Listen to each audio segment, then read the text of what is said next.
So I have just played through the public demo for Sherlock Holmes The Awakened Remake on Steam, and I have to say I am very pleased with it. As the title suggests, this is a remake of the first Awakened that came out in 2007, and this game also acts as a semi-sequel to Chapter 1. As those of you who don't know, Chapter 1 kind of acted as like a soft reboot to the series,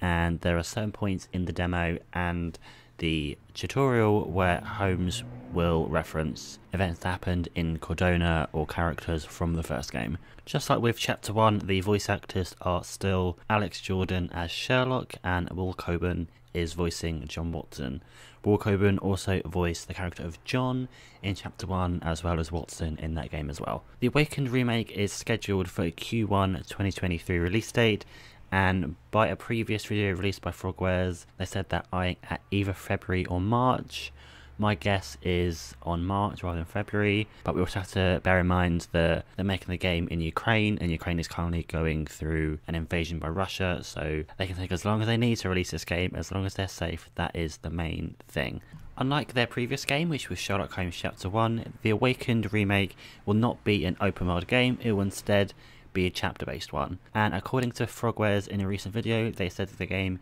is around 15 hours long. One last thing before I get into talking about the demo, the game is also scheduled to release on PS5, PS4, Xbox One, Xbox Series X and S, Switch, and also PC. So the demo I played is on Steam, and it was a part of the Steam Mega Fest. It was around an hour long, and you follow Holmes exploring a Swiss asylum called the Edelweiss. Upon starting the demo, you are greeted by a cutscene that kind of explains why you're there, and pretty much Holmes sent a letter to the asylum posing as Watson, saying that he wants to schedule a meeting with the head of the asylum, Professor Gygax, because from what I gathered in the previous chapters, you found like a letter or something that led Holmes and Watson to the Edelweiss, so they needed a reason to go and investigate. And being Holmes, of course, he would fake a letter from Watson pretending to be him, and then once they get to the asylum itself,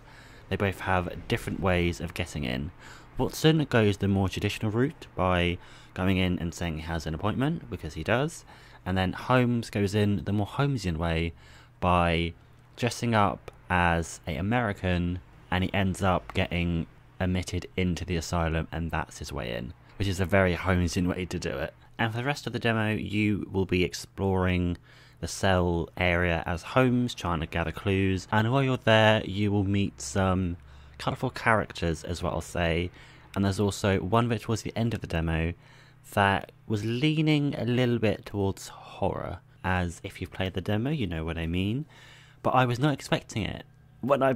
played the demo for myself. And it was quite cool to see it kind of shift from kind of the more grounded-ish tone of Chapter 1,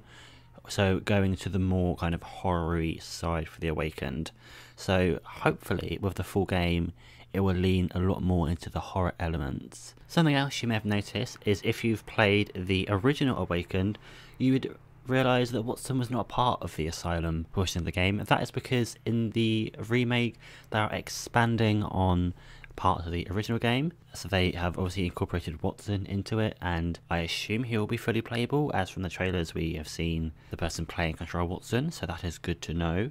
I'm not entirely sure how Watson's gameplay would work, as we only got a very small taste of it at the very start of the demo, where all we did was walk up to a counter at the asylum and say we're here to see the professor. But by having a poke around in the menus, it appears that, like in the previous game, you can change Watson and Holmes's clothing, so that should be interesting. I'm not sure why Watson would change his clothes. Maybe you could just equip different suits or something, but Holmes, obviously he needs to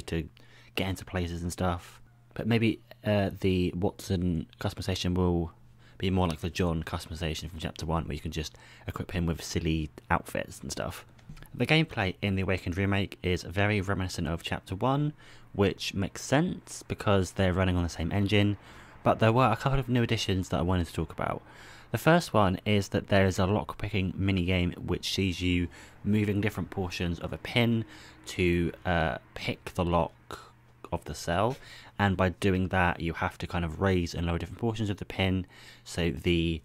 I guess it's the barrel of the lock, I'm not entirely sure, they all have to go up to the same line so you can turn the lock and open it. And the second one is more of an enhancement than a new feature, and that is to do with the Mind Palace. In previous Sherlock Holmes games, all you had to do was just click on two different thoughts,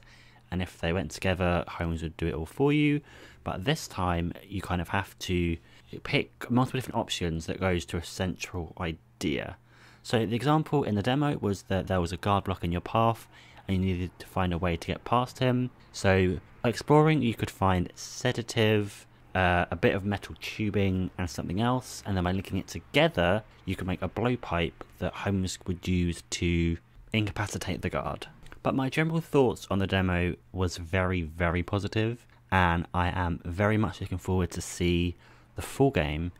and to see what bits of The Awakened has been twisted and changed to fit not only the new gameplay but also the new updated story, as like I mentioned previously, this is a semi-sequel to Chapter 1, and according to the article that was in Play magazine, this acts as one of Holmes and Watson's first cases. So not only is this like a big mind-blowing case because it's to Cthulhu, but also Holmes and Watson are going to have to learn to trust each other, so that'll be an interesting dynamic to see as well. So I am very much looking forward to see that when the full game releases later this year. If you like this video, please give it a thumbs up and subscribe, and if you are a fan of the Sherlock Holmes video games, then why not consider sticking around, as soon I'll be uploading the first part in a series where I look at all of the Sherlock Holmes games.